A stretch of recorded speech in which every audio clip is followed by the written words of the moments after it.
भाष्यकृतौ वन्दे भगवन्तौ पुनः पुनः। सर्वोपनिषदां तत्त्वं संगृह्य स्वमरीषया येनोक्तं देशभाषायां वन्दे तं निजगुणेश्वरम्. ಪ್ರಾತಸ್ಮರಣೀಯರಾದ ಆರಾಧ್ಯ ಗುರುದೇವರ ಪವಿತ್ರವಾದ ಚರಣಾರವಿಂದಗಳಲ್ಲಿ ದಂಡವತ್ ಪ್ರಣಾಮಗಳನ್ನು ಸಮರ್ಪಣ ಮಾಡಿ, ಗುರು ಪರಂಪರೆಯ ಮಹಾತ್ಮರೆಲ್ಲರ ಚರಣಾರವಿಂದಗಳನ್ನು ಸ್ಮರಿಸಿ, ಅವರಿವರಲ್ಲದೆ ಸರ್ವ ಬ್ರಹ್ಮಜ್ಞಾನಿಗಳ ಪವಿತ್ರವಾದ ಚರಣಾರವಿಂದಗಳಲ್ಲಿಯೂ ಕೂಡ ಅನಂತ ನಮಸ್ಕಾರಗಳನ್ನು ಸಮರ್ಪಿಸಿ, ಶಿವಾವತಾರಿಗಳು, ಜಗದ್ಗುರುಗಳು, ಜಗದ್ವಂದ್ಯರು, ಪರಮ ಪೂಜ್ಯರು, ಶ್ರೋತ್ರಿಯರು, ಬ್ರಹ್ಮನಿಷ್ಠರು, ಅದ್ವೈತ ಸಿದ್ಧಾಂತಕ್ಕೆ ಅನಧಿಸಿದ್ಧ ದೊರೆಗಳು ಆಗಿರುವಂತಹ ಶ್ರೀ ಸದ್ಗುರು ಸಿದ್ಧಾರೂಢಪ್ಪಂಗಳವರ ಚರಣಾರವಿಂದಕ್ಕೂ, ಶ್ರೀ ಸದ್ಗುರು ಶಿವಾನಂದಪ್ಪಂಗಳವರ ಚರಣಾರವಿಂದಕ್ಕೂ, ಶ್ರೀ ಸದ್ಗುರು ಮಹಾಮೌನ ಯೋಗಿ ಗುರುನಾಥರೂಢಪ್ಪಂಗಳವರ ಚರಣಾರವಿಂದಕ್ಕೂ ಅನಂತ ಕೋಟಿ ನಮಸ್ಕಾರಗಳನ್ನು ಸಮರ್ಪಿಸಿ, ಉಪಸ್ಥಿತ ಸಾಧಕ ಸಾಧಕಿಯರಾದ ತಮ್ಮೆಲ್ಲರಲ್ಲಿ ಕೂಡ ಶರಣಗಳು. ಬ್ರಹ್ಮನ ಪರ್ಯಾಯ ನಾಮಗಳು ಆಗಿದಾವಲ್ಲ, ಅದಕ್ಕೆ ಈಗ ದೃಗ್ದೃಶ್ಯ ವಿವೇಕ ಸಾರ ಬಳಿಕ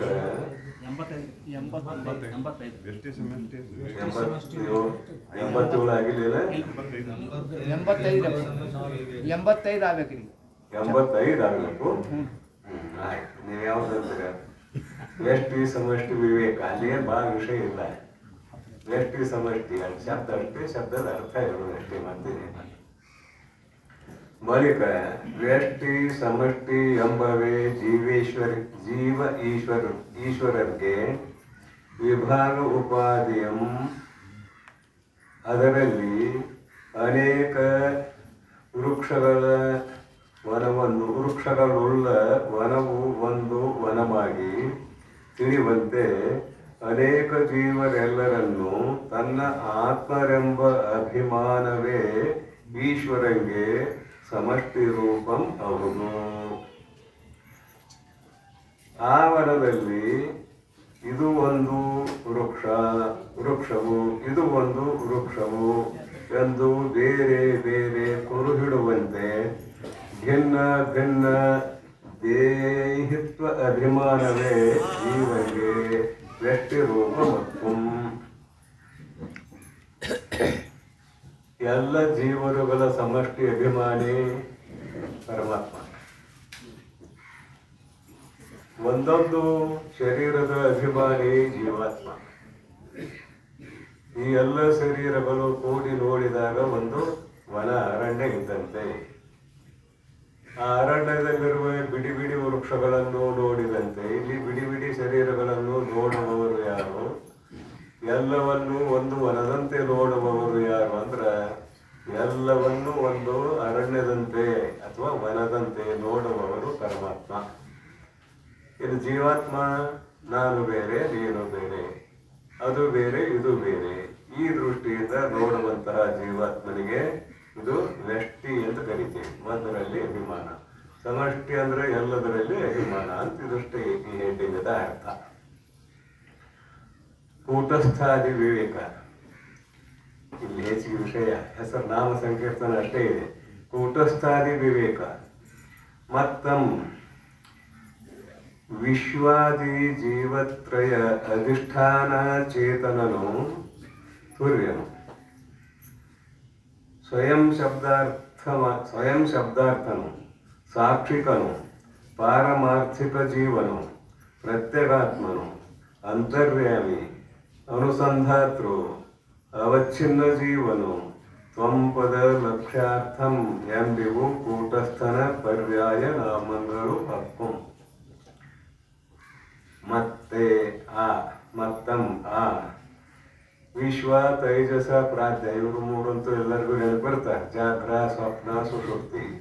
ವಿಶ್ವ ಜಾಗ್ರದ ಜೀವದ ಅಭಿಮಾನಿ, ತೈಜಸ ಸ್ವಪ್ನ ಅವಸ್ಥದ ಜಾಗ್ರದ ಅವಸ್ಥೆ ಅಭಿಮಾನಿ ವಿಶ್ವ, ಸ್ವಪ್ನಾವಸ್ಥೆಯ ಅಭಿಮಾನಿ ತೈಜಸ, ನಿದ್ರಾವಸ್ಥೆಯ ಅಭಿಮಾನಿ ಪ್ರಾಜ್ಞ. ವಿಶ್ವ, ತೈಜಸ, ಪ್ರಾಜ್ಞ ಈ ಮೂರು ಹೆಸರು ಜೀವಾತ್ಮನಿಗೆ ಬಂತಾವ್, ಚಿದಾಭಾಸನಿಗೆ ಬಂತಾವ್. ಜೀವತ್ರಯಂ ಈ ಮೂರು ಜೀವಗಳಿಗೆ ಅಧಿಷ್ಠಾನವಾಗಿರುವ ಚೇತನ, ಇವು ಆಭಾಸ ಚೇತನ. ವಿಶ್ವ, ತೈಜಸ, ಪ್ರಾಜ್ಞಾನವು ಆಭಾಸ ಚೇತನ. ಇವರನ್ನು ಚಿದಾಭಾಸರು ಅಂತ ಕರೀತಾರೆ. ಚಿದಾಭಾಸನು ಜೀವಾತ್ಮನು ಏಕವಚನ, ಚಿದಾಭಾಸರು ಜೀವಾತ್ಮರು ಬಹುವಚನ. ಈ ಚಿದಾಭಾಸರಾಗಿರುವ ಜೀವತ್ರಯಕ್ಕೆ ಯಾವ ಚೈತನ್ಯವು ಅಧಿಷ್ಠಾನವಾಗಿದೆಯೋ ಅದನ್ನ ತುರ್ಯ, ನಾಲ್ಕನೆಯದ್ದು ಅಂತ ಕರೀತಾರೆ. ತುರ್ಯನು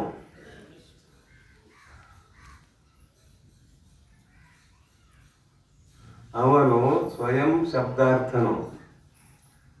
ಅಲ್ಲೊಂದು ಅಕಾರ ಹೆಚ್ಚು ಪುಸ್ತಕ ಹತ್ತರಿದೆ ಓದಿ ನೋಡೋಣ. ತುರ್ಯನು ಮಾಡ್ಬೇಕದು. ತುರ್ಯನು ಅಲ್ಲಿ ಏನು ನೀವು ಪುಸ್ತಕದಲ್ಲಿ ನೋಡ್ಕೊಟ್ರೆ ತುರ್ಯನು ಅದು ಸೋಲು. ಅವನು ನಾಲ್ಕನೇ ಅವನು. ವಿಶ್ವ, ತೈಜಸ, ಪ್ರಾಜ್ಞ ಈ ಮೂರು ಮಂದಿಗೆ ಅವಸ್ಥೆಗಳು ಬರ್ತಾವ ಹೋಗ್ತಾವ. ಸೂರ್ಯನಾಗಿರುವಂತಹ ಯಾರಿದ್ದಾರಲ್ಲ ಕೂಟಸ್ಥ ಚೇತನ, ಅವನಿಗೆ ಅವಸ್ಥೆಗಳಿಲ್ಲ, ಅವ ಸಾಕ್ಷಿ ಇದ್ದಾನೆ. ಇವರು ಮೂರು ಮಂದಿ ಸ್ಥೂಲ ಶರೀರದ ಅಭಿಮಾನಿಗಳಿವರು. ಸ್ಥೂಲ, ಸೂಕ್ಷ್ಮ, ಕಾರಣ ಶರೀರದ ಅಭಿಮಾನಿಗಳಿವರು. ಕೂಟಸ್ಥನು ಯಾವನು ಇದ್ದಾನೆಯೋ ಕೇವಲ ಸಾಕ್ಷಿ ಇದ್ದಾನೆ ಅಲ್ಲದೆ ಯಾವ ಶರೀರದ ಅಭಿಮಾನ ಅವನಿಗೆ ಇಲ್ಲ. ಈಶ್ವರ ಇರಲಿ, ತೈಜಸ ಇರಲಿ, ಪ್ರಾಜ್ಞರ ಇರಲಿ, ಇವರಿಗೆ ಅಧಿಷ್ಠಾನವಾಗಿರುವ ಚೇತನ ಯಾವುದು ಅಂತ ಕೇಳಿದ್ರೆ ಕೂಟಸ್ಥ ಚೇತನ. ಅದರ ತುರ್ಯನು ಅಂತ ಕರೀತಾರೆ. ಕೂಟಸ್ಥ ಚೇತನಕ್ಕೂ ಅಖಂಡ ಚೈತನ್ಯಕ್ಕೂ ಅಭೇದವನ್ನು ಹೇಳುವುದಕ್ಕೆ ಹೊರಟವರು ಅದ್ವೈತ ಸಿದ್ಧಾಂತಿಗಳು. ಜೀವತ್ರಯರಿಗೂ ಬ್ರಹ್ಮಕ್ಕೂ ಅಧಿಷ್ಠಾನ ಇದು ಅಭೇದ ಹೇಳುವುದಿಲ್ಲ ನಾವು.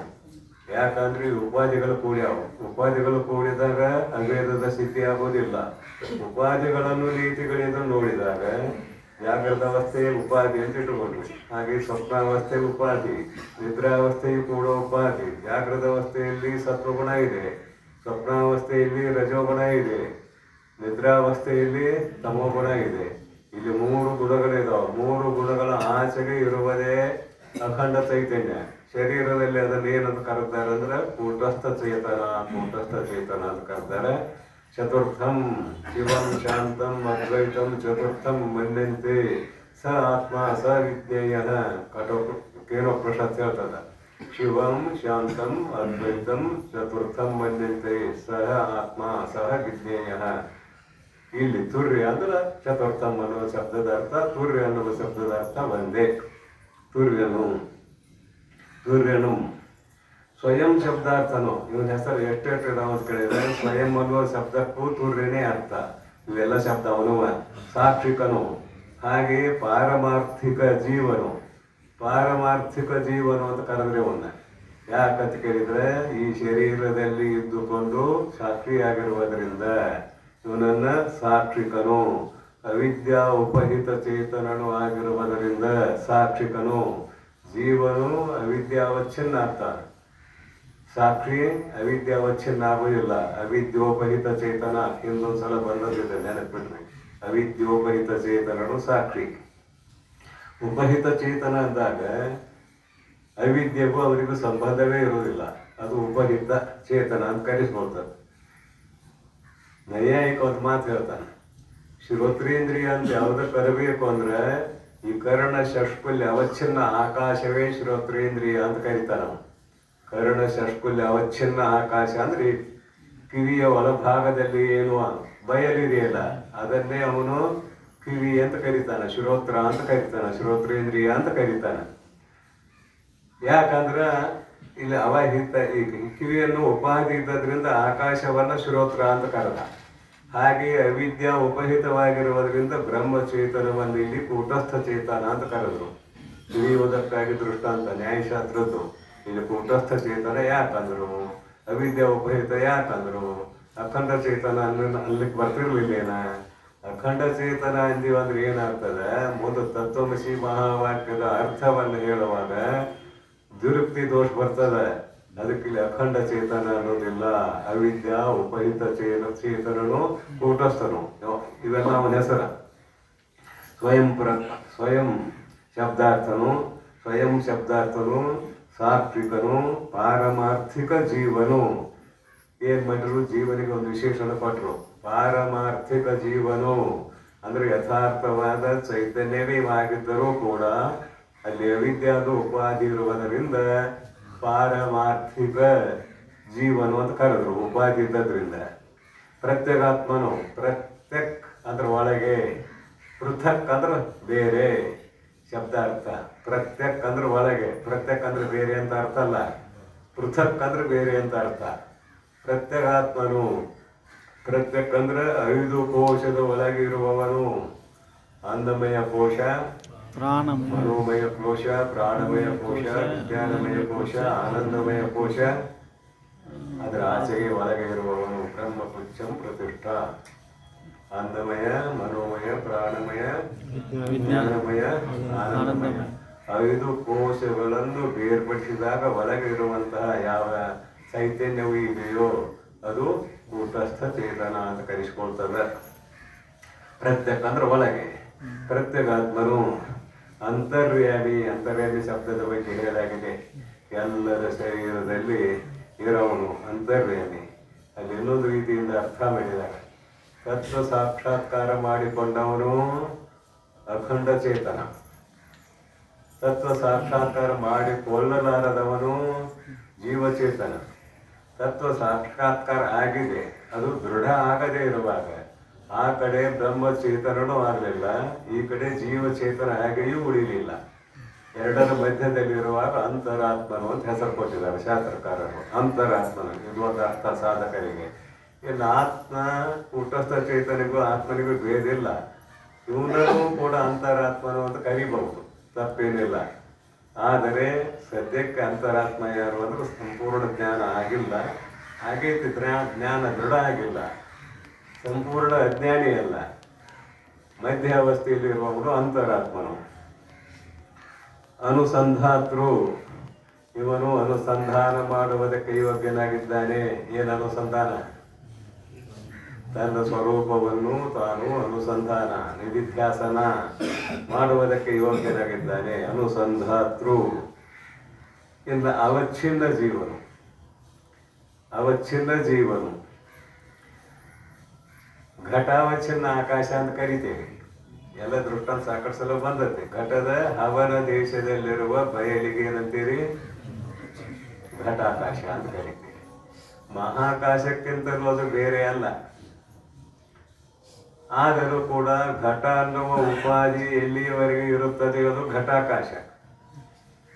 ಅದು ಬಯಲೆ, ಹೊರಗಿದ್ದು ಬಯಲೆ. ಪರಂತು ಘಟಾಕಾಶ ನೀರು ಹಾಕಲಿಕ್ಕೆ ಬರ್ತದೆ, ಹೊರಗಿನ ಆಕಾಶ ನೀರು ಹಾಕ್ಲಿಕ್ಕೆ ಬರೋದಿಲ್ಲ. ಘಟಾಕಾಶದಲ್ಲಿ ನೀರು ಹಾಕ್ತಾರೆ, ಹೊರಗಿನ ಆಕಾಶದಲ್ಲಿ ನೀರು ಹಾಕ್ಲಿಕ್ಕೆ ಬರೋದಿಲ್ಲ. ದೃಷ್ಟಾಂತ. ದಾಷ್ಟಾಂತ ಏನು ಅಂದ್ರೆ ಅಖಂಡ ಚೈತನ್ಯ ಒಂದೇ ಇದೆ. ಅದಕ್ಕೆ ನೀವು ಕೂಟಸ್ಥ ಅಂತೂ ಹೆಸರು ಕೊಟ್ರಿ, ಅಂತರಾತ್ಮ ಅಂತೂ ಹೆಸರು ಕೊಟ್ರಿ. ಈಗ ಜೀವಚೇತನ ಹೇಳ್ಬೇಕಲ್ಲ. ಅವಿದ್ಯಾವಚ್ಛಿನ್ನ ಚೇತನನು ಯಾರಪ್ಪ ಅಂತ ಕೇಳಿದ್ರೆ ಜೀವಚೇತನ. ಇದು ಚಿದಾಭಾಸ ಅಂತ ಕರಿತೀವಿ ನಾವು ವಾಸ್ತವಿಕವಾಗಿ. ಇಲ್ಲಿ ಅವಚ್ಛಿನ್ನ ಅನ್ನೋದು ಅಷ್ಟೇ ಶಬ್ದ ಹಾಕ್ಯಾರ ಅವರು. ಅದಕ್ಕೆ ಅವಿದ್ಯಾವಚ್ಛಿನ್ನ ಚೇತನು ಜೀವನು. ತ್ವಂಪದ ಲಕ್ಷ್ಯಾರ್ಥವೆಂಬೆವು. ತ್ವಂಪದ ಲಕ್ಷ್ಯಾರ್ಥ ಅವಿದ್ಯಾ ಉಪಹಿತ ಚೇತನ, ಅವಿದ್ಯಾ ಅವಚ್ಛಿನ್ನ ಚೇತನ, ಇವೆಲ್ಲ ತ್ವಂಪದದ ಲಕ್ಷ್ಯಾರ್ಥಗಳು. ತತ್ಪದದ ಲಕ್ಷಾರ್ಥಗಳು. ಲಕ್ಷಾರ್ಥಂ ಎಂಬೆವು ಕೂಟಸ್ಥನ ಪರ್ಯಾಯ ನಾಮಗಳು ಅತ್ವಂ. ಕೂಟಸ್ಥನ ಪರ್ಯಾಯ ನಾಮಗಳು ಆಗಿವೆ.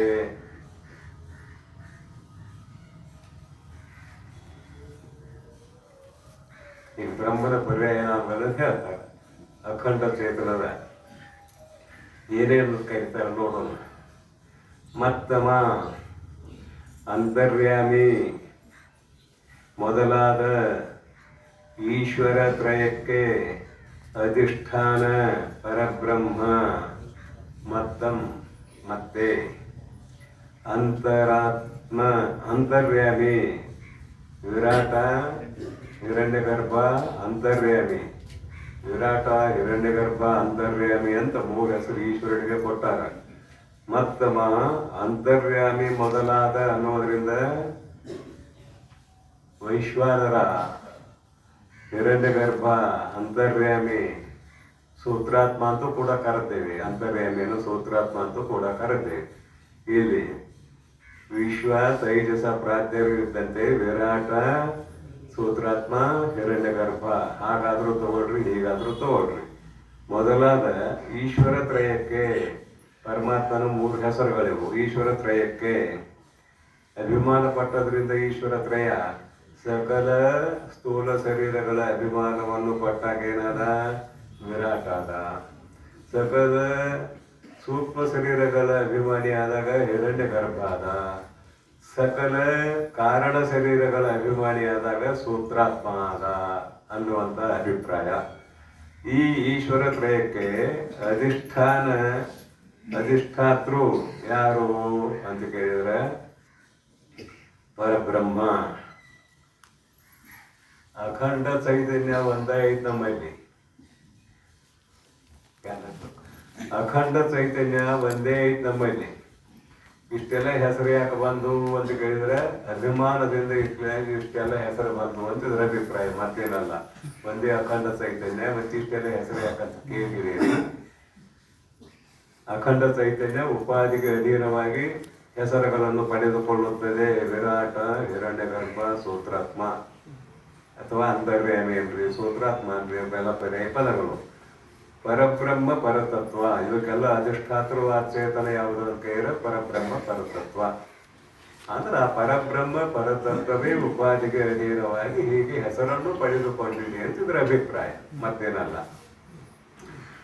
ಅದಕ್ಕೆ ಪರಬ್ರಹ್ಮ ಅಂತೇವೆ, ಅಖಂಡ ಚೈತನ್ಯಕ್ಕೆ ಪರತತ್ವ ಅಂತೇವೆ, ಪರಮಾತ್ಮ ಅಂತೇವೆ, ಜೀವಾತ್ಮ, ಪರಮಾತ್ಮ. ಜೀವಾತ್ಮ ಬಿಡ್ರಿ, ಪರಮಾತ್ಮ ಅಂತೇವೆ, ಸರ್ವ ಅಧಿಷ್ಠಾತೃ ಅಂತೇವೆ. ಎಲ್ಲಕ್ಕೂ ಆಧಾರಭೂತವಾದ ಆತ್ಮ ಚೈತನ್ಯ, ಅಖಂಡ ಚೈತನ್ಯ ಅಂತ ಕರಿತೇವೆ. ಸರ್ವ ಅಧಿಷ್ಠಾತೃ. ವಿಶುದ್ಧ ಚಿತ್ತು, ವಿಶುದ್ಧ ಚಿತ್ತು, ಅಲ್ಲಿ ಯಾವ ಕಲ್ಮಶಾದಿಗಳು ಇಲ್ಲ, ಯಾವ ತೊಡಕುಗಳು ಇಲ್ಲ. ವಿಶುದ್ಧ ಚಿತ್ತು. ನಿರ್ಗುಣ, ಅಲ್ಲಿ ಸತ್ವಗುಣ ಇಲ್ಲ, ರಜೋಗುಣ ಇಲ್ಲ, ತಮೋಗುಣ ಇಲ್ಲ. ನಿರ್ಗುಣ. ನಿರ್ವಿಕಾರ, ಅಲ್ಲಿ ಯಾವ ಆತ್ಮತತ್ವದಲ್ಲಿ ಯಾವ ವಿಕಾರವೂ ಉಂಟಾಗುವುದಿಲ್ಲ. ಅದಕ್ಕೆಲ್ಲ ದೃಷ್ಟಾಂತ ಕೊಟ್ಟಾಗೈತೆ ಮೊದಲು. ಆತ್ಮತತ್ವ ನಿರವಯವಾಗಿರುವುದರಿಂದ ಆಕಾಶದಲ್ಲಿ ಏನಾದರೂ ವಿಕಾರ ಆಗ್ತದೇನು ಅಂತ ಕೇಳಿದ್ರೆ, ಮಳೆ ಆಯಿತು, ಆಕಾಶ ತೊಯ್ದಿದೆಯೇನೋ? ತೊಯ್ಯುವುದಿಲ್ಲ. ಬಿಸಿಲು ಬಿದ್ದಿದೆ, ಆಕಾಶಕ್ಕೆ ಅಂತ ಬಿಸಿಲು ಹಾಕ್ತೇನೋ? ಬಿಸಿಲು ಹತ್ತುವುದಿಲ್ಲ. ಏನೋ ಇಲ್ಲೊಂದಿಷ್ಟು ಬೆಂಕಿ ಹೆಚ್ಚಿದ್ದಾರೆ, ದಗದಗಿಸಿ ಉರಿತಾ ಇದೆ, ಆಕಾಶ ಸುಟ್ಟಿದೆಯೇನೋ? ಸುಟ್ಟಿಲ್ಲ. ಅದೆಲ್ಲ ಭೀತಿಯಲ್ಲಿ ಬರ್ತದೆ. ನೈನಂ ಚಿಂತಂತಿ ಶಸ್ತ್ರಾಣಿ ನೈನಂ ದಹತಿ ಪಾವತಃ ಶೇನಂ ಮೃಗದೆ ಅಂತ್ಯಾತೋ ನ ಶೋಷಯತಿ ಮಾರುತಃ. ಅವೆಲ್ಲ ರಿಪೀಟ್. ಯಾಕೆ? ಎಲ್ಲ ಭಗವದ್ಗೀತೆ ಓದೋವರೆಗೂ ಸಹಜವಾಗಿ ಹೆಸರುಗಳು ನೆನಪಿರ್ತಾವೆ. ಇಲ್ಲಿ ವಿಶುದ್ಧ, ನಿರ್ವಿಕಾರ. ನಿರ್ವಿಕಾರ. ನಿರ್ಮಾಯಿ, ಇದೊಂದು ಶಬ್ದ ಹಾಕ್ಯಾರ ಗ್ರಂಥಕಾರರು. ನಿರ್ಮಾಯಿ, ಅವನು ಮಾಯಿ ಅಂತೂ ಕರೆದೇವೆ. ಜಗತ್ ಸೃಷ್ಟಿ ಮಾಡುವ ಸಂದರ್ಭದಲ್ಲಿ ನಿರ್ಮಾಯಿ ಅಂತೇಳಿ. ಈಗ ಅವನು ಜಗತ್ ಸೃಷ್ಟಿ ಮಾಡುವ ಸಂದರ್ಭದಲ್ಲಿ ಮಾಯಿ, ಆದ್ರೆ ಅವನ ನಿರ್ಮಾಯಿ. ಅವನಲ್ಲಿ ಮಾಯಾ ಅನ್ನೋದು ಇಲ್ಲವೇ ಇಲ್ಲ, ಇದ್ದಂಗಾಗಿ. ಇಲ್ಲವೇ ಇಲ್ಲ ಅಂತೇಳಿ. ಮತ್ತೆ ಈ ಜಗತ್ ಹೆಂಗೆ ಸೃಷ್ಟಿ ಆದಿತ್ತು ಹಂಗಿದ್ದೇನೆ, ಇದ್ದಂಗಾಗಿ ನಿರ್ಮಾಯಿ.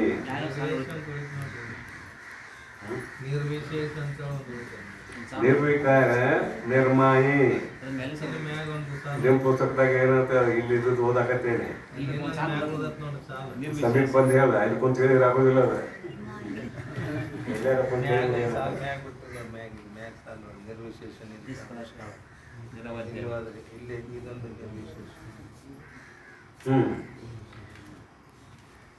ಮೊದಲ ಕಿವಿ ಕೇಳೋದಿಲ್ಲ ಅಂತ ಹೇಳಿದ್ರೆ ಅಲ್ಲಿ ಕುಂತ ಮಾತಾಡ.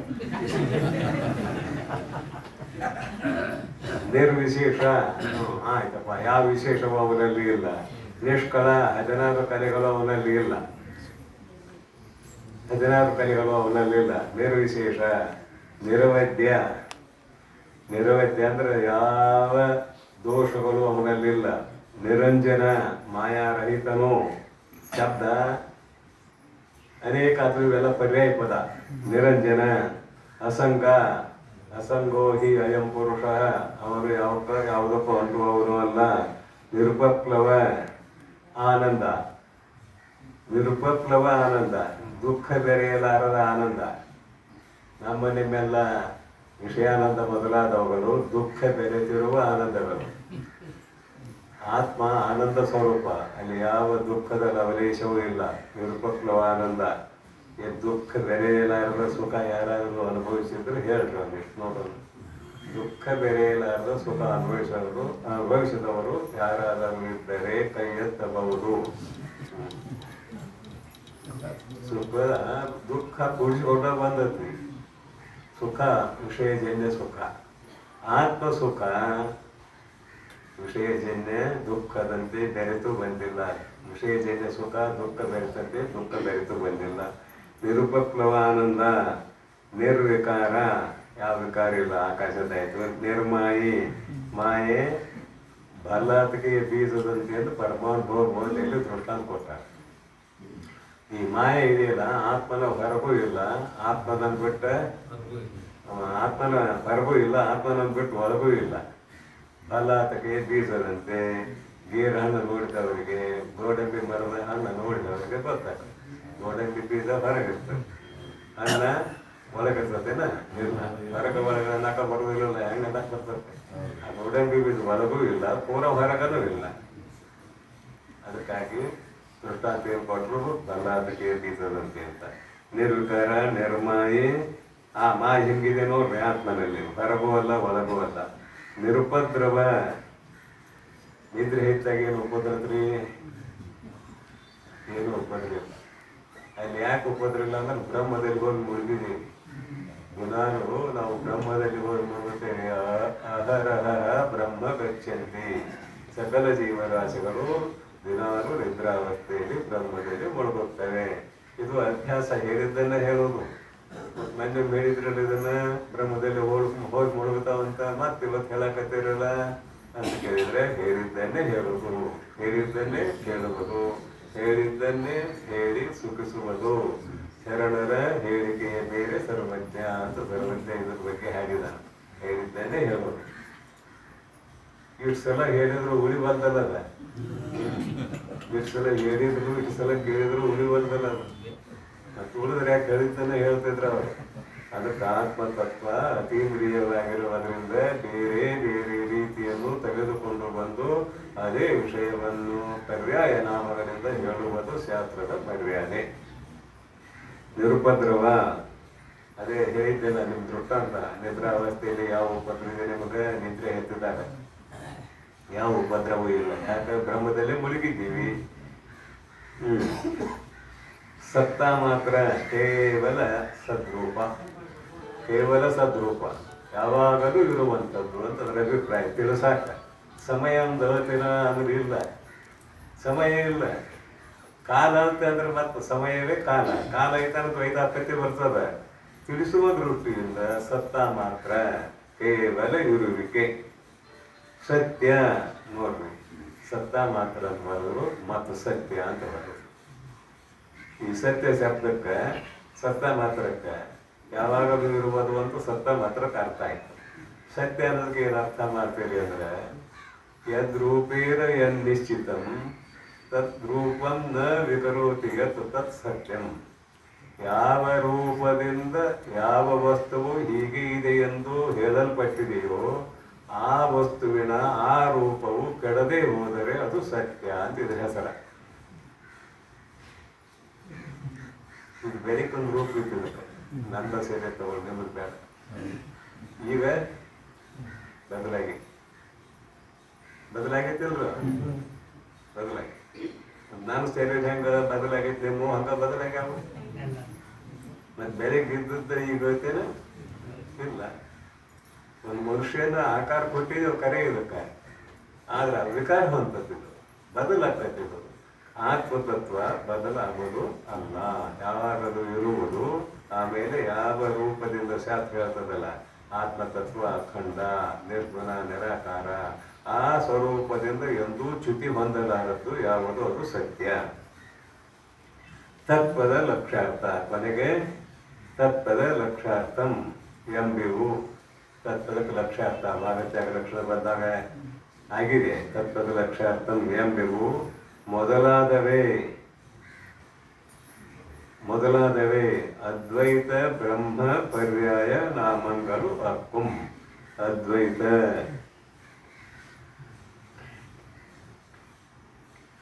ಇತಂ ದ್ವೈತಂ ದ್ವೈತಮೇವ ದ್ವೈತಂ ಯತ್ರ ದ್ವೈತಂ ನಾಸ್ತಿ ತತ್ರ ಅದ್ವೈತಂ. ಇವೆಲ್ಲ ಕಂಠಪಾಠ ಮಾಡಿದ ಶಬ್ದಗಳು. ನೀವು ವಿತಂ ದ್ವೈತಂ ದ್ವೈತಮೇವ ದ್ವೈತಂ ಯತ್ರ ದ್ವೈತಂ ನಾಸ್ತಿ ತತ್ ಅದ್ವೈತಂ. ಇವನ್ ಯಾಕೆ ಹೇಳ್ತೀವಿ ಅಂದ್ರೆ ಮತ್ತೆ ಪ್ರವಚನ ಮಾಡೋಕೆ ಮರಿಬಾರ್ದು ಅಂತ ಹೇಳ್ತೀವಿ. ಮತ್ತೇನಿಲ್ಲ, ಇಷ್ಟ ನಿಮ್ಗೆ ಅರ್ಥ ಆಗಲಿ ಆಗದೆ ಇರಲಿ. ಮತ್ತೆ ಪ್ರವಚನ ಮಾಡುವಾಗ ನಮಗೆ ಮರೆತು ಹೋಗ್ಬಾರ್ದು. ವ್ಯುತ್ಪತ್ತಿ ಬರ್ತಾರೆ, ಶಬ್ದದ ಅರ್ಥ ಬರ್ತಾರೆ, ಮತ್ತೇನಿಲ್ಲ. ಅಲ್ಲಿ ಎರಡನ್ನು ಇಲ್ಲವೇ ಇಲ್ಲ ಅಂತ ಇಷ್ಟ. ಬ್ರಹ್ಮ ಪರ್ಯಾಯ ನಾಮಗಳು ಅರ್ಥಂ. ಬ್ರಹ್ಮ ಪರ್ಯಾಯ ನಾಮಗಳು ಅಂತ ಕರೀತಾರೆ. ದೃಶ್ಯ ವಿವೇಕ ಸಾರ.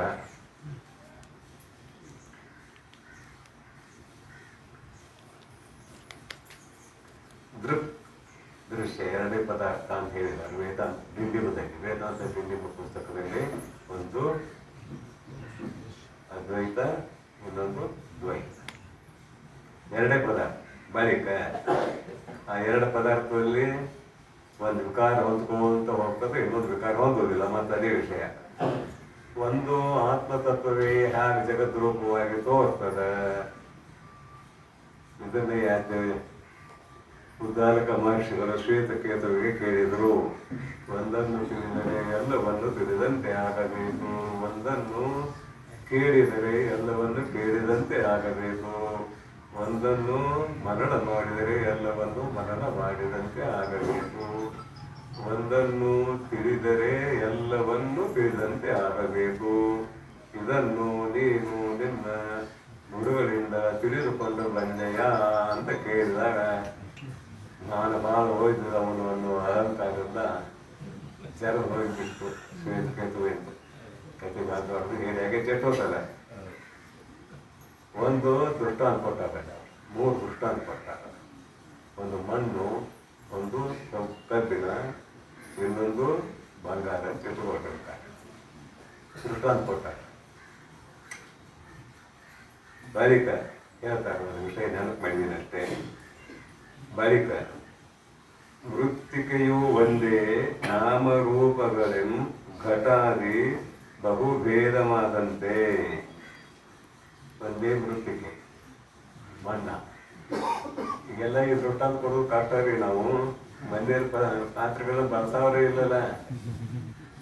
ಮಣ್ಣಿನ ಪಾತ್ರೆಯಲ್ಲಿ ಅಡಿಗೆ ಮಾಡಿರೋದು ಬಹಳ ಶುದ್ಧ ಅಡಿಗೆ.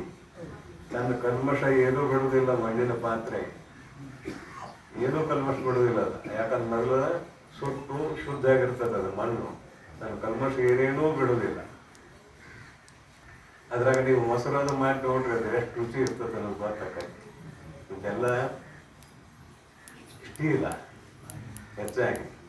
ಮತ್ತು ಪ್ಲಾಸ್ಟಿಕಲ್ಲೂ ಬಂದಾವ, ಒಲಿ ಮೇಲೆ ಇಡುವಂಥ ಪ್ಲಾಸ್ಟಿಕಲ್ಲೂ ಬಂದಾವ. ಮರ ಅಂತೂ ನಮ್ಮ ದೃಷ್ಟಾಂತ ಎಲ್ಲ ಮುಂದೆ ಬಿದ್ದು ಹೋಗ್ತಾವ. ಈಗ ಮಣ್ಣ ಗಡಿಗೆ ಪಡಿಗೆ ಎಲ್ಲ ಶಿವಕೇಶನಾಗ ತೋರಿಸ್ಬೇಕೇನೋ ಅನ್ಸಿಲ್ಲ.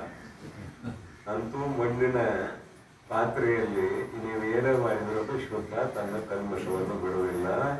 ಒಂದು ಮಣ್ಣಿನ ಮುದ್ದೆಯೇ ಅನೇಕ ಭೇದ ಮಾದಂತೆ. ಅವಕ್ಕೆ ಹೆಸರು ಹಿರಿಯರು ಬರ್ತಕ್ಕಂಥ ಇದು ಚಿಟ್ಟಿಗೆ, ಮುಚ್ಚಳ, ಹರಿವಿ, ರಂಜರಿಗೆ, ಹುಡುಗಿ, ಅಡಗಡಿಗೆ, ಮತ್ತು ಅದು ಅಡಕಲು ಗಡಿಗೆ. ಒಂದು ದ್ವಾರದು ಸಾಣು ಅಂತ ಅಡಕಲು ಗಡಿಗೆ.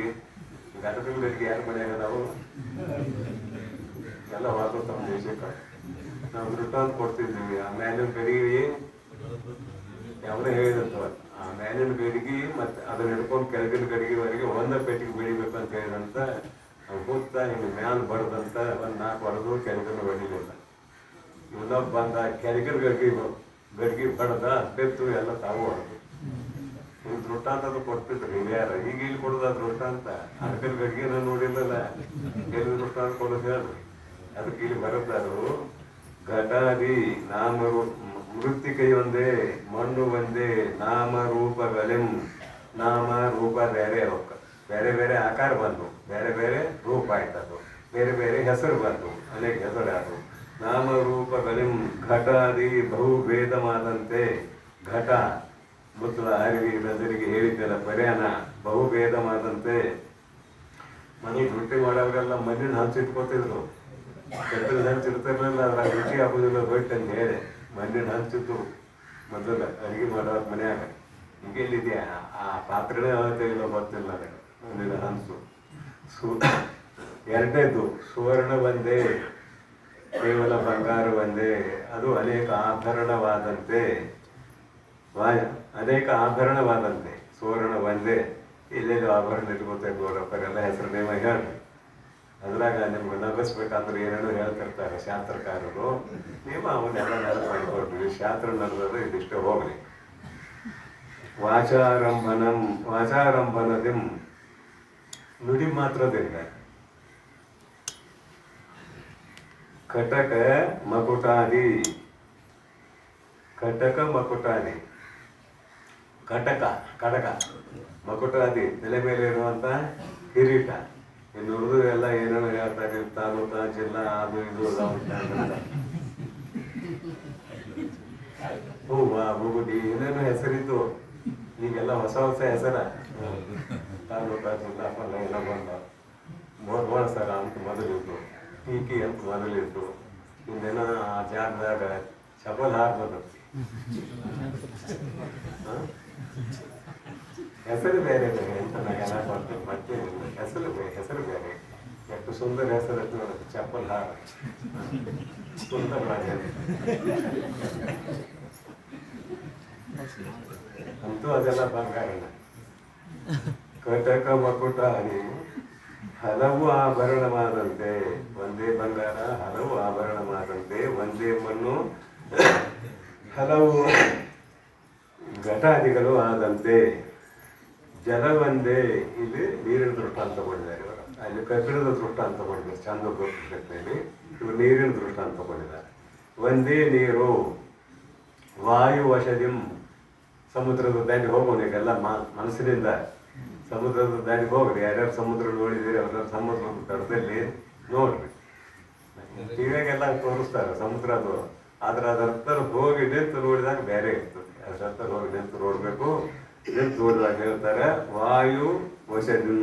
ವಾಯುವಿಗೆ ಅಧೀನವಾಗಿ ಹೆರೆ ನೊರೆ ಗುರುಳಿ ಮೊದಲಾದವುಗಳು ಬರ್ತಿರ್ತವೆ. ಫೇನ ತರಂಗಾದಿ. ಫೇನ ಇದು ನೊರೆ, ತರಂಗ ತೆರೆಗಳು, ಅನೇಕ ವಿಧವಾದ ಗುರುಳೆ ಮೊದಲಾದವುಗಳಲ್ಲಿ ಸಮುದ್ರದಲ್ಲಿ ಕಾಣ್ತಾವೆ. ತರತ್ತು ಅವೆಲ್ಲ ನೀರು ಬಿಟ್ಟು ಏನಾರ ಐತೆ ಅಂದ್ರೆ ಇಲ್ಲ. ಆದ್ರೆ ತೆರೆಗೆ ಸಮುದ್ರ ಅನ್ನೋದಿಲ್ಲ, ನೊರೆಗೆ ಸಮುದ್ರ ಅನ್ನೋದಿಲ್ಲ, ಗುರುಳಿಗೆ ಸಮುದ್ರ ಅನ್ನೋದಿಲ್ಲ. ಕನಂತದಿರುವುದು ನೀರಿನ ಕರೆ. ಭಿನ್ನ ಭಿನ್ನ ಹೆಸರು ಇದ್ದಂತೆ. ಫೇನ ತರಂಗಾದಿ ಸಮುದಾಯವಾದಂತೆ. ಸಮುದಾಯವು ಆದಂತೆ ಅಥವಾ ಸಮೂಹವು ಆದಂತೆ. ದೀಪ ಒಂದೇ. ನಾನಾ ಚಂದ್ರ ಘಟೋದರ ಸ್ಥಿತ ದೀಪ ಪ್ರಭಾ ಭಾಸ್ವರಂ ಅಂತ ಮನುಷ್ಯ ಪಂಚಕದಲ್ಲಿ ಒಂದು ನುಡಿ. ಒಂದು ಕೊಡ, ಆ ಕೊಡದಲ್ಲಿ ಒಂದು 10 ರಂಧ್ರ ಮಾಡ್ರಿ. ಕೊಡ ಹೊಡಿಬೇಡ್ರಿ, ಸುಮ್ಮನೆ ಹೋಲ್ ಮಾಡ್ರಿ. ಅದ್ರಾಗ ಒಂದು ಬಲ್ಬ್ ಬಿಡ್ರಿ. ಹೋಗಿ ದೀಪ ಎಲ್ಲಿ ತರೋದಿಲ್ಲ, ಅದ್ರಾಗ ಒಂದು ಬಲ್ಬ್ ಬಿಡ್ರಿ. ಬಟನ್ ಆನ್ ಮಾಡ್ರಿ. ಅದರೊಳಗೆ ಬೆಳಕು ಬೀಳ್ತದೆ. ಆ ರಂಧ್ರಗಳ ಮುಖಾಂತರ ಹಲವು ಕಡೆ ಅದು ಬೆಳಕು ಹರಡ್ತದೆ. ಅದರಂತೆ ದೀಪ ಒಂದೇ ಘಟ ವಿವರಗಳಂ ಬಹುರೂಪ ಮಾತಂತೆ. ಅದು ಒಂದು ದೀಪ 8 ರೂಪ ಆಗಿದೆಪ್ಪ ಅಂದಿರ್ಬೇಕು. ಅದ್ರಾಗ ರಂಧ್ರ ನಾವು ಶಾನ ಇದ್ದಂದ್ರೆ ಒಂದು ಕಡೆ ಆನಿ ಹಂಗೆ ರಂಧ್ರ ಮಾಡಬೇಕು, ಒಂದು ಕಡೆ ಆಕಳ ಹಂಗೆ ರಂಧ್ರ ಮಾಡಬೇಕು, ಒಂದು ಕಡೆ ಮತ್ತೊಂದ್ರ ರಂಧ್ರ ಮಾಡಬೇಕು. ಅವೆಲ್ಲ ಬೆಳಕಿನ ಕಾಣ್ತಿರ್ತಾವೆ. ಒಂದೇ ಬೆಳಕು ಹಲವು ಆಕಾರದಿಂದ ತೋರುವಂತೆ. ಮಾರುತ ಒಂದೇ. ಗಾಳಿ ಒಂದೇ, ಮಾರುತ ಒಂದೇ. ವಂಶ ವಿವರಗಳಿಂ. ವಂಶ ಅಂದ್ರೆ ಬಿದಿರು. ಬಿದಿರು ವಿವರಗಳಿಂ ಅದರ ಕೊಳಲು ತಗೊಳ್ರಿ ಈಗ ಕೊಳಲು ವಂಶ ಕೊಳಲ ವೀಣೆ ಅನೇಕ ವಿಧವಾದ ವಾದ್ಯಗಳಿದ್ದಾವೆ. ಮಧುರ ಮಂದ್ರಾದಿ ವಿಭಿನ್ನವಾದಂತೆ ಮಧುರ ಸ್ವರ, ಮಂದ ಸ್ವರ, ಉಚ್ಚ ಸ್ವರ. ಈ ಕೊಳಲದು ಓದವ್ರ ನೋಡ್ರಿ, ಹಾರ್ಮೋನಿಯಂ ಬಾರಿಸೋರ ನೋಡ್ರಿ, ಅವು ಸ್ವರಗಳು ಭಿನ್ನ ಭಿನ್ನ ಕಾಣ್ತಾವ. ಅದ್ರಾಗ ಹಾಡೋ ಸ್ವರ ನೋಡ್ರಿ, ಅದು ಭಿನ್ನ ಭಿನ್ನ ಕಾಣ್ತದೆ. ಕೊಳಲಿನ ನಾದವೇ ಬೇರೆ, ಪುಂಗಿ ನಾದವೇ ಬೇರೆ. ಹೀಗೆ ಭಿನ್ನ ಭಿನ್ನ ಪದಾರ್ಥಗಳಿದಾವಲ್ಲ ಇವು ವಾದ್ಯಗಳು. ಈ ವಾದ್ಯಗಳಿಂದ ಹೊರಡುವ ಧ್ವನಿ ಬೇರೆ ಬೇರೆ. ಗಾಳಿ ಮಾತ್ರ ಒಂದೇ, ಆದ್ರೆ ಎಲ್ಲ ಗಾಳಿಯ ಮುಖಾಂತರ ಕೊಳಲು ಹೋಗ್ತಾನ. ಬಾಯಾಗಿಂದ ಗಾಳಿ ಬಿಟ್ಟಾಗ ಕೊಳಲು ಹೋಗ್ತದೆ. ಹಂಗಾಗಿ ಶಹನಾಯದು ಬಾಯಾಗಿಂದ ಗಾಳಿ ಬಿಟ್ಟಾಗ ಕೂಗ್ತದೆ. ಅದು ಒಂದೇ, ಅವರವರ ಸ್ವರ ಭೇದದಿಂದ ಬರೀತಾರೆ. ವಿಭಿನ್ನ ಆದಂತೆ ಸ್ವರ ಒಂದೇ, ಒಂದೇ ಸ್ವರ. ಗಾಯಕನ ಕರಣವೃತ್ತಿಯಂ ಸರಿ ಗ ಮ ಪದ ನಿ, ಸರಿ ಗ ಮ ಪದ ನಿ. ಅದಾವ ಸ್ವರ, 7 ದಿನ ಅದಾವ.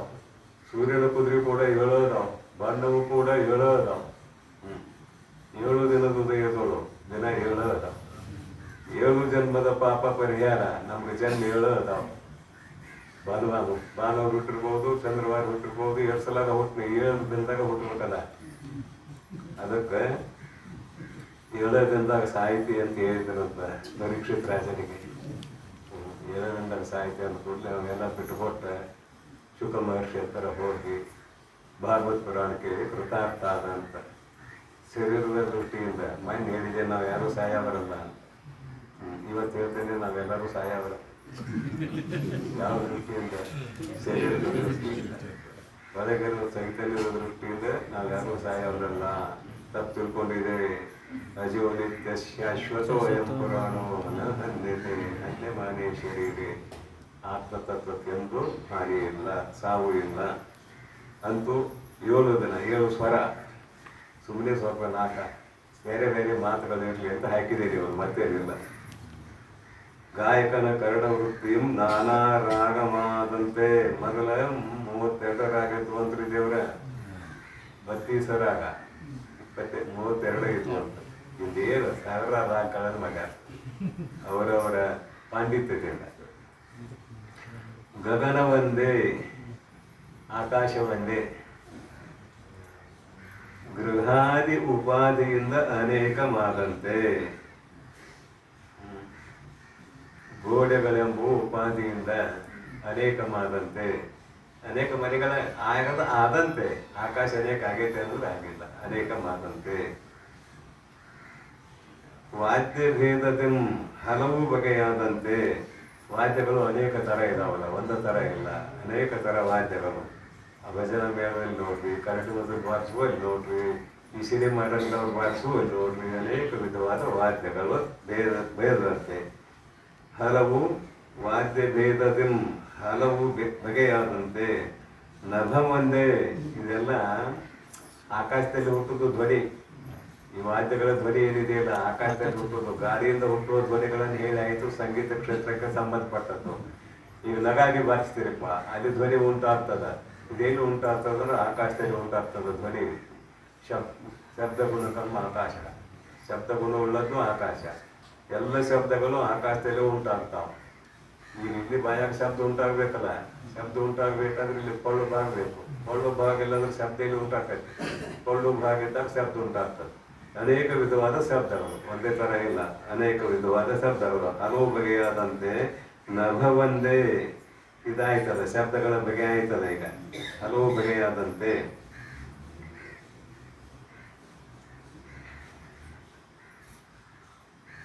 ಗೃಹಾದಿ ಉಪಾಧಿಯಿಂದ ಅನೇಕ ಮಾದಂತೆ ಆಯ್ತಲ್ಲ. ನಭ ಒಂದೇ. ಮತ್ತೆ ಇನ್ನೊಂದು ರೂಢ ಕೊಡ್ತಾರೆ. ಕದಳಿ ದಳದ ಖಂಡಗಳಲ್ಲಿ. ಆಗಲೇ ದೀಪ ದೃಷ್ಟಾಂತ ಕೊಟ್ಟಿದ್ರು, ಕೊಡ್ದಾಗಡ್ರಿ ಅಂತ ಹೇಳಿ. ಈಗ ಆಕಾಶಕ್ಕೆ ಬಂದರು. ಕದಳಿ ದಳದ ಖಂಡಗಳಲ್ಲಿ ಬಾಳಿ ಎಲೆಯಲ್ಲಿ ಅನೇಕ ಚಿತ್ರಗಳನ್ನು ಕೊಡ್ತಾರಪ್ಪ, ಚಿತ್ರಕಲಾವಲ್ಲ. ಅದನ್ನ ಹಿಂಗೆ ಮುಂದೆ ಹಿಡ್ಕೊಂಡು ನೋಡಿದ್ರೆ ಆ ಬಯಲು ಆನೆ ಹಂಗ, ಒಂಟಿ ಹಂಗ, ಕುದುರೆ ಹಂಗ ಏನೇನೋ ಕಾಣ್ತದ ಅಂತ ಅಭಿಪ್ರಾಯ, ಮತ್ತೇನಲ್ಲ. ನಭ ಮುಂದೆ ಕದಳಿ ದಳದ ಖಂಡಗಳಲ್ಲಿ ಕರಿ ತುರಗಾದಿ ಅವರ ಬೈತಾರೆ. ಕರಿ ತುರಗಾದಿ ಕರಿ ಆನೆ ತುರಗ ಕುದುರೆ ವಿಚಿತ್ರವಾದಂತೆ ಆಕಾಶ ಒಂದೇ ಗಗನ ಒಂದೇ, ಪರಂತು ಅನೇಕ ಶಬ್ದಗಳಿಗೂ ಅದು ಕಾರಣ ಆಗಿದೆ, ಅನೇಕ ಚಿತ್ರಗಳಿಗೂ ಕಾರಣ ಆಗಿದೆ. ದೃಷ್ಟಾಂತ ಅನೇಕ ವಿಚಿತ್ರವಾದಂತೆ ಕರಿ ತುರಗಾದಿ ವಿಚಿತ್ರವಾದಂತೆ ರವಿಯೋರ್ವನೇ ಒಬ್ಬ ಸೂರ್ಯ ಆಕಾಶದಲ್ಲಿದ್ದಾನೆ. ಜಲಕುಂಭಾದಿ ಕದಿಂ ಒಂದು 106 ಕೊಡ ತುಂಬಿಡ್ರಿ. ಆ ಎಲ್ಲ ಕೊಡಗಳಲ್ಲಿ ಒಂದೊಂದು ಪ್ರತಿಬಿಂಬ ಇದೆ. ಸೂರ್ಯ ಎಲ್ಲ ಕೊಡಗಳಲ್ಲಿ ಬೇರೆ ಬೇರೆ ಬೇರೆ ಪ್ರತಿಬಿಂಬ ಇದೆ. ಒಂದು ಕಡೆ ನಿಶ್ಚಲವಾಗಿ ನೀರಿತ್ತು, ಅಲ್ಲಿ ಸ್ವಚ್ಛವಾಗಿ ಮೂಡೈತಿ. ಒಂದು ಕಡೆ ಚಂಚಲ ಇತ್ತು, ಅಲ್ಲಿ ಅಲಗಾಡ್ತದ. ಒಂದು ಕಡೆ ಬಾಳ ಕಾಚದು ಗಟ್ಟಿದ್ರೆ ಅಲ್ಲಿ ಕಂಡು ಕಾಣ್ದಂಗೆ ಇರ್ತದೆ. ಅಲ್ಲಿ ಇರುವಂತಹ ನೀರಿನ ಭೇದತೆಯಿಂದ ಅನೇಕ ಸೂರ್ಯರು ಇದ್ದಂತೆ. ಸೂರ್ಯ ಒಬ್ಬ ಇದ್ದಾನೆ, ಮ್ಯಾಲೆ ನೋಡಿದ್ರೆ, ಇಲ್ಲಿ ಕೆಳಗೆ ನೋಡಿದ್ರೆ ಅನೇಕ ಇದ್ದಂತೆ. ನಾನತ್ವವು ಎನ್ನದೆ ನಾನಾತ್ವವು ಎನ್ನದೈದಿದಂತೆ ಆಕಾಶದಲ್ಲಿ ಸೂರ್ಯನಲ್ಲಿ ನಾನಾತ್ವ ಇದೆ ಏನಂದ್ರೆ ಇಲ್ಲ, ಅನೇಕತ್ವ ಇಲ್ಲ ಸೂರ್ಯನಲ್ಲಿ. ಆದ್ರೆ ಪ್ರತಿಬಿಂಬ ನೋಡಿದಾಗ ಅನೇಕ ಸೂರ್ಯರು ಇದ್ದಂತೆ. ಮುಖ ಒಂದೇ. ಅದೇನೋ ಕರಡಿ ತೋರಿಸಿರ್ತಾರೆ ನೋಡ್ರಿ, ರಾವ್ ಕರಡಿ ಅಂತಾರೆ. ಈ ಕಡೆ ನೋಡಿದ್ರು ನಿಮ್ಮ ಮುಖಾನ ಕಾಣ್ತಿರ್ತದೆ, ಈ ಕಡೆ ನೋಡಿದ್ರು ನಿಮ್ಮ ಮುಖಾನ ಕಾಣ್ತಿರ್ತದೆ. ಇಲ್ಲ ಒಂದು ಮೂರ್ತಿ ಮಾಡಿ ಇಟ್ಟಿರ್ತಾರೆ. ಆ ಮೂರ್ತಿ ಸುತ್ತಲೂ ರಾವ್ ಕರಡಿ ಜೋಡಿಸಿರ್ತಾರೆ. ಅದಕ್ಕೆ ಏನಂತೀರಿ? ರಾವ್ ಕರಡಿ ಇರ್ತಾರೆ ಏನಂತಾರೆ ನಿಮ್ಮ ಭಾಷೆ. ಎಷ್ಟಾದ್ರೂ ನೀವು ನೋಡ್ರಿ ಆ ದೂರೆಲ್ಲ ಮೂರ್ತಿನ ಕಾಣ್ತಿರ್ತಾರೆ, ಈ ಕಡೆ ನೋಡ್ರಿ ಅದೇ ಕಾಣ್ತಿರ್ತದೆ. ಅನೇಕ ದೇವಸ್ಥಾನಗಳಲ್ಲಿ ನೋಡ್ಲಿಕ್ಕೆ ಸಿಗುತ್ತದೆ. ಇದಕ್ಕೆ ದರ್ಪ ಅಂತೇವಿ, ಕನ್ನಡಿ ಅಂತೇವಿ, ರಾವ್ ಕನ್ನಡಿ ಅಂತೇವಿ. ನಿನ್ನ ಮುಖ ಒಂದೇ ಇದೆ, ಎಲ್ಲ ಕಡೆ ಇದ್ದಂಗೆ ಕಾಣ್ತದಲ್ಲ. ಅಷ್ಟು ಮುಖ ಅದಾವ. ಇಷ್ಟು ಮುಖ ಅಂದ್ರೆ ನಾ ರಾವಣ ಅಪ್ಪ ಅನ್ನಕ್ಕಾಗಿತ್ತು. ಅಂತ ಮುಖ ಇದ್ದು ಆಯ್ತು. ಮುಖ ಒಂದೇ, ದರ್ಪಣ ಭೇದದಿಂದ ಅನೇಕವಾದಂತೆ. ನಮ್ಮ ಭಾರತೀಯರು ಗಣಿತ ಶಾಸ್ತ್ರಕ್ಕೆ ಶೂನ್ಯವನ್ನು ಕೊಟ್ಟವರು. ನಮ್ಮ ಭಾರತೀಯರು ಗಣಿತ ಶಾಸ್ತ್ರಕ್ಕೆ ತಮಿಳುನಾಡಿನ ಒಬ್ಬ ಪಂಡಿತ ಶೂನ್ಯವನ್ನು ಕೊಟ್ಟ. ಶಾಲ್ಯಾಗ ಅಗದಿ ಹುಸ್ರಂಗೆ ಕೂಡಿರ್ತೀವಿ ಶಾಲ್ಯಾಗ. ಆದ್ರೆ ನಾವು ಜಗತ್ತಿಗೆ ದೊಡ್ಡ ಕೊಡುಗೆಯನ್ನು ಕೊಟ್ಟವ ಗಣಿತ ಶಾಸ್ತ್ರವನ್ನು. ಅದಕ್ಕೆ ಶೂನ್ಯ. ಇದು ಲೆಕ್ಕ ಒಂದೇ, ಗಣಿತ ಒಂದೇ. ಆದರೆ ಅಲ್ಲಿ ಬಹು ಬಿಂದುಗಳಂ, ಅಲ್ಲಿ ಬಹಳ ಸ್ಪಂದಗಳನ್ನು ಇಟ್ಟಿವೆ. ಅಂದರೆ 1 ಲೀಟ್ರ್ 10 ಆಯಿತು, 2 ಲೀಟ್ರ್ 100 ಆಯಿತು, 3 ಲೀಟ್ರ್ 1000 ಆಯಿತು. ಅದು ಇಟ್ಕೊಂಡು ಹೋಗ್ಬೇಕು. ಎಷ್ಟು ಇಡ್ತೀರಿ ನಮ್ಗೆ ಸಂಖ್ಯೆ ಬರುವವರೆಗೆ, ಪರಾರ್ಧದವರೆಗೆ. ಪರಾರ್ಧ ಅಂತ ಮುಗಿಸ್ಯಾರ. ಪರಾರ್ಧದವರೆಗೆ ಆ ಸ್ವಾನ್ಯಗಳು ಅಷ್ಟು ಬೆಲೆ ಬಾಳ್ತಾವೆ. ಆದರೆ ಅದಕ್ಕೊಂದು ಆಧಾರ ಐತಿ. ಇದನ್ನು ಯಾಕೆ ಕೊಟ್ಟಿದ್ದಾರೆ ಅಂದ್ರೆ ಆಧಾರ ಐತಿ. ಆಧಾರ ತೆಗಿರಿ ಎಲ್ಲ ಸುಳ್ಳ. ಎಲ್ಲಿ ಗಣಿತ ಹಂಗ ಆಧಾರ ಬ್ರಹ್ಮ. ಬ್ರಹ್ಮ ಇಲ್ಲ ಅಂದ್ರೆ ಯಾವೂ ಇಲ್ಲ. ಬ್ರಹ್ಮ ಇಲ್ಲ ಅಂದ್ರೆ ಯಾವೂ ಇಲ್ಲ. ಅಂದ್ರೆ ನೀ ಇಲ್ಲ ಅಂದ್ರೆ ಯಾವೂ ಇಲ್ಲ. ಬ್ರಹ್ಮ ಅಂದ್ರೆ ಮತ್ತೆ ಓಡಬೇಡ. ನೀ ಇಲ್ಲ ಅಂದ್ರೆ ಯಾರು. ತಮಾಷೆ ಹೇಳ್ತೀನಿ. ಪೂಜೆ ಮಾಡ್ಬೇಕಂದ್ರೆ ನಿನ್ನ ಪೂಜಾರ ಮಾಡು, ದೇವರ ಪೂಜಾರ ಮಾಡು. ಮೊದಲಿಗೆ ಏನು ಬೇಕಪ್ಪ? ಇಲ್ಲಿ ನೀರು ಬೇಕು. ನೀರು ಬೇಕಂದ್ರೆ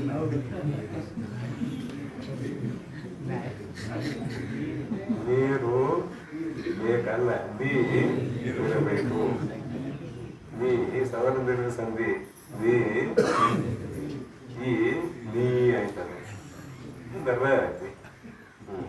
ಬೇಕು, ನೀರಿರಬೇಕು ಅಂತಿದ್ರ ಅರ್ಥ. ಮತ್ತೇನಲ್ಲ, ನೀರ್ದೇವಾದ್ರೆ ಏನಂತ ಏನು ಪೂಜೆ ಏನು ಇಲ್ಲ, ಏನು ಹಂಗಿಲ್ಲ. ಆತ್ಮತತ್ವವೇ ನೀನು. ನೀ ಇದ್ದಾಗ ನೀರೆಲ್ಲ ಆಯ್ತು. ನೀ ಇಲ್ಲ ಅಂದ್ರೆ ಯಾವುದೂ ಇಲ್ಲ. ಆದ್ರೆಲ್ಲ ಆಭಾಸ, ವಾಸ್ತವ ಅಲ್ಲ, ಆಭಾಸ ಇದೆ. ಅದಕ್ಕೆ ಊಟ ಕುಡಿಸ್ತಾರಲ್ಲ, ಮೊದಲು ನೀರು ಇಡಬೇಕು. ಕೆಲವು ಮಂದಿ ಹಂಗೆ ನೀಡಕ್ಕೆ ಚಲೋ ಮಾಡಿ. ಪೂಜಾಕ ಮೊದಲು ನೀರು ಬೇಕೇ ಬೇಕು. ದ್ರವ್ಯ ಎಲ್ಲ ಬೇಕು. ಮೊದಲು ಪೂಜಾಕ್ ಬೇಕು. ಭಾಳ ಆಟ ಬೀಳೋದು ಬೇಡ ಟೈಮ್ ಪಾಸ್ ಆಕೈತಿ ಇಷ್ಟ ಸಾಕು. ಅದೇನೋ ಹೇಳಕ್ ಹೊಂಟಿವ ಅಂದ್ರೆ ಮತ್ತೊಂದು ನೆನಪಾಗ್ತಿರ್ತದೆ, ಅದ್ರ ಕೂಡ ಮತ್ತೊಂದು ನೆನಪಾಗ್ತದೆ. ಹಂಗೆ ಆಗೋದಿಲ್ಲ, ಹಂಗಾದ್ರೆ ಚಂದ ಆಗೋದಿಲ್ಲ ಅಂತ ಹಿಂಗೆಲ್ಲ ಆಟ ಬೆಳಕು ಹೋದ್ವಿ ಅಂದ್ರೆ ಏನಾಕತಿ, ನನ್ನ ಪುಸ್ತಕ ಇಲ್ಲೇ ಚೋದ ಎಲ್ಲಿದ್ದೇನೋ ಅಂತ ಆಯ್ತು ನಾವೇ ಅಂತೂ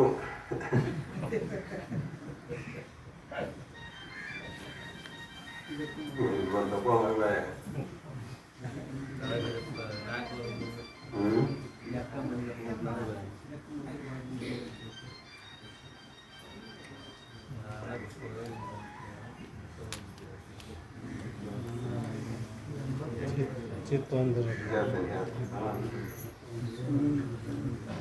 ಲೆಕ್ಕ ಮುಂದೆ ಬಹು ಬಿಂದುಗಳು ದಶ ಶತ ಸಹಸ್ರಾಧಿಕವಾದಂತೆ ಚಿತ್ತೊಂದರಲ್ಲಿ ಒಂದರಲ್ಲಿ ಅಂದ್ರೆ ಚೈತನ್ಯ ಬಂದಿ ಒಂದರಲ್ಲಿ ಉಪಾಧಿ ಭೇದ ಕಲ್ಪನೆಯಂ ಉಪಾಧಿಗಳ ಭೇದದ ಕಲ್ಪನೆಯಿಂದ ಪೂರ್ವೋಕ್ತ ಮೊದಲು ಹೇಳಿರುವ ಜೀವೇಶಾದಿ ಜೀವ ಈಶ್ವರ ಇವರ ಮೊದಲಾದ ಸಕಲ ಭೇದ ವ್ಯವಹಾರ, ಸಕಲ ಭೇದ ಜೀವಾತ್ಮ ಬೇರೆ ಪರಮಾತ್ಮ ಬೇರೆ ಮತ್ತು ಉಳಿದೆಲ್ಲ ದೇವ ಹೇಳ್ಕೊಂಡ್ಬಿಟ್ರಿ. 5 ಭೇದ ಹೇಳ್ಯಾರ. ಈ ಸಕಲ ಭೇದ ಕಲ್ಪನೆಯಂ ಭೇದದ ಉಪಾಧಿ ಭೇದ ಕಲ್ಪನೆಯಂ ಉಪಾಧಿಯ ಭೇದದ ಕಲ್ಪನೆಯಿಂದ ಪೂರ್ವೋಕ್ತ ಜೀವೇಶಾದಿ ಮೊದಲು ಹೇಳಿರುವ ಜೀವ ಈಶ್ವರ ಮೊದಲಾದ ಭೇದ ವ್ಯವಹಾರ ಕಲ್ಪನಂ ಈ ಭೇದ ವ್ಯವಹಾರವು ಕಲ್ಪನಾತ್ಮಕವಾಗಿರುವುದರಿಂದ ಕಲ್ಪನ ಅಪ್ಪುದು ಎಂಬೆವು, ಇವು ಕಲ್ಪನಾತ್ಮಕವಾದವುಗಳು ಎಂಬುದು ಮೊದಲಾದವೆಲ್ಲವುಗಳನ್ನು ಇಟ್ಟುಕೊಂಡು ದೃಗ್ವಿವೇಕ ಸಾರವಾಗಿತ್ತು. ಇವೆಲ್ಲ ತೋರತಕ್ಕಂತಹ ಪದಾರ್ಥಗಳು ದೃಶ್ಯ. ಇವೆಲ್ಲವುಗಳನ್ನು ಅರಿಯತಕ್ಕಂತಹ ಚೇತನ ಯಾವುದಿದೆ ಅದು ದೃಕ್ ಅಂತ ಕಲಿಸ್ಕೊಡ್ತದೆ. ದೃಕ್ ಕೇವಲ ದೃಕ್ ಅಂತ ಚೈತನ್ಯ ಅಂತ ಅಭಿಪ್ರಾಯ. ಉಪಾಧಿಯಿಂದ ಕೂಡಿಕೊಂಡಾಗ ಅರಿಯುತ್ತದೆ. ಉಪಾಧಿ ಇಲ್ಲ ಅಂದ್ರೆ ಇದು ಯಾವುದೂ ಇಲ್ಲ, ಅಲ್ಲಿ ಅರಿಯುವುದೂ ಇಲ್ಲ, ಅರಿಸಿಕೊಳ್ಳುವುದೂ ಇಲ್ಲ. ಅವರು ಸ್ವರೂಪವಿನ ಸ್ವರೂಪ, ಆ ನಿನ್ನನ್ನು ಬಿಟ್ಟು ಬೇರೆ ಏನೂ ಇಲ್ಲ. ಆದುದರಿಂದ ನೀನು ಕೇವಲ ವಿಷಯಗಳು ಇದ್ದಾಗಲೂ ಅರಿಯುತ್ತಿ, ವಿಷಯಗಳು ಇಲ್ಲದೆ ಇದ್ದಾಗಲೂ ನಿನ್ನ ಇರುವಿಕೆಯ ಅನುಭವ ನಿನಗಿದೆ. ನಾವು ಅದೇವಿಲ್ಲ ಅಂತ ಯಾರಿಗಾರ ಸಮಸ್ಯೆ ಬರುತ್ತೆ ಅಂದ್ರೆ ಹೋಗ್ರಿ ತಿಳಿಬೇಕಲ್ಲ. ಮತ್ತೆ ಮಗ ನಿನ್ನ ಇರುವಿಕೆ ಅನುಭವ ನಿನಗಿದೆಯಾ ಇಲ್ಲಿ ತಿಳಿಬೇಕಲ್ಲ. ನಾ ಅದೇನೋ ಇಲ್ಲ ಅಂತ ಏನೋ ಸಮಸ್ಯೆ ಬಂದತ್ತೇನೆ ಯಾರಿಗಾರ, ಮತ್ತೆ ನಿನ್ನ ಇರುವಿಕೆ ಅನುಭವ ನಿನಗೆ ಯಾವಾಗಲೂ ಇದ್ದೇ ಇದೆ. ಅದು ಇನ್ನೊಂದಿತ್ತು ಅರಿತದ, ಇನ್ನೊಂದಿಲ್ಲ ತನ್ನಟಕ್ಕೆ ತಾನು ಇರ್ತದ. ದೀಪ ನಾಟಕ ದೀಪದಲ್ಲಿ ದೀಪ ಸಭಿಕರಿದ್ದರೆ ಸಭಿಕರನ್ನು ಬೆರೆಯುತ್ತದೆ, ಬೆಳಗುತ್ತದೆ, ಪಾತ್ರಧಾರಿಗಳನ್ನು ಬೆಳಗುತ್ತದೆ. ಅವು ಯಾವೂ ಇಲ್ಲ ಅಂದ್ರೆ ತನ್ನ ಬೆಳಕಿನ ಸ್ವರೂಪ. ಅಲ್ಲಿ ಬೆಳಗುತ್ತದೆ ಅಂತ ಹೇಳೋರು ಯಾರು ಇಲ್ಲ, ಕೇಳೋರು ಯಾರು ಇಲ್ಲ. ಕೇವಲ ಅದು ಬೆಳಕು, ಅರಿವು. ಹಾಗೆ ನಮ್ಮ ನಿಮ್ಮೆಲ್ಲರ ಸ್ವರೂಪ ಅಖಂಡ ಚೈತನ್ಯ, ಅದುವೇ ದೃಕ್. ಅದನ್ನು ದೃಕ್ ಅಂತ ಕರೀತೇವೆ. ಮೊದಲಾದವೆಲ್ಲವ ದೃಕ್ ವಿವೇಕ ಸಾರ. ದೃಕ್ ವಿವೇಕ ಸಾರ ಅಂದ್ರೆ ನಿನ್ನ ಸ್ವರೂಪ ಕೇವಲ ದೃಕ್. ವಿವೇಕದಿಂದ ನೋಡಿದಾಗ ಇದೆಲ್ಲ ಮಿಥ್ಯ. ಮುಂದೆ ಮಾಯಾ ಸ್ವರೂಪ ಹೇಳ್ತಾರ. ಮಾಯೆಯ ಸ್ವರೂಪ ನೋಡೋದು ಯಾರು ಮಾತಿನಲ್ಲಿ ಏನೇನಾಕತ್ತೇವ. ಬಳಿಕ ಅನಾದಿಯಂ ಚಂದ್ರನ ಕಲಂಕು ಚಂದ್ರನಂ ನೆಮ್ಮಿ ಚಂದ್ರನಂ ಮುಸುಪದೆ ಚಂದ್ರನಿಂ ಬೆಳಗಿಸಿಕೊಂಡು ಚಂದ್ರ ಪೂರ್ಣ ಕಳೆಯಿಂದ ಅಡಗಿ ತೋರದಂತೆ ಅನಾದಿಯಾದ ಭಾವರೂಪ ಅಜ್ಞಾನವು ನಾನು ಎನ್ನನು ಅರಿಯನು ಎಂಬ ಪ್ರಸಿದ್ಧವಾದ ಲೋಕ ವ್ಯವಹಾರದಲ್ಲಿ ಆತ್ಮನಂ ನೆಮ್ಮಿ ಆತ್ಮನನ್ನು ಆಚ್ಛಾದಿಸದೆ ಆತ್ಮನಿಂದ ಅರುಹಿಸಿಕೊಂಡು ಆತ್ಮಜ್ಞಾನದಂ ತೋರದೆಯುಂ ಮತ್ತಂ ಅಗ್ನಿಯ ದಾಹಕ ಶಕ್ತಿಯು ಹೇಗೆ ಮಣಿಮಂತ್ರಾದಿ ಪ್ರಯೋಗದಂ ತಾನೇ ಬಂಧಿಸಿಕೊಳ್ಳುತ್ತಿರುವುದರಿಂದ ಅಗ್ನಿ ಸ್ವರೂಪವಲ್ಲದೆ ಅಗ್ನಿಯಂ ಬಿಟ್ಟು ತೋರದೆ ಸ್ಫೋಟಕಾದಿ ಕಾರ್ಯಗಮ್ಯವಾಗಿರ್ಬೋದೋ ಹಾಗೆ ಬ್ರಹ್ಮ ಸ್ವರೂಪವಲ್ಲದೆ ಬ್ರಹ್ಮನ ಸ್ವರೂಪವಲ್ಲದೆ ಬ್ರಹ್ಮ ವಿಲಕ್ಷಣವಾಗಿ ತೋರದೆ ವಿಯದಾದಿ ಕಾರ್ಯಗಮ್ಯವಾಗಿயும் ಅಘಟಿತ ಘಟನಾ ಸಾಮರ್ಥ್ಯವಾಗಿயும் ಸರ್ವ ಅನರ್ಥಗಳಿಗೆ ಕಾರಣವಾಗುವುದೇ ದೃಶ್ಯ ರೂಪ ಮಾಯಾಶಕ್ತಿಯಕ್ಕೂ. ಬರೀ ಓದಿದ್ದೇನೆ, ಇದರ ಅರ್ಥ ನಾನೇನು ಪ್ರವಚನದಲ್ಲಿ ಹೇಳ್ತೇನೆ ಅಂತ ಹೇಳ್ತಾ ವಿಶ್ರಾಂತಿ. ಓಂ ತತ್ಸತ್ ಪರಬ್ರಹ್ಮಣೇ ನಮಃ.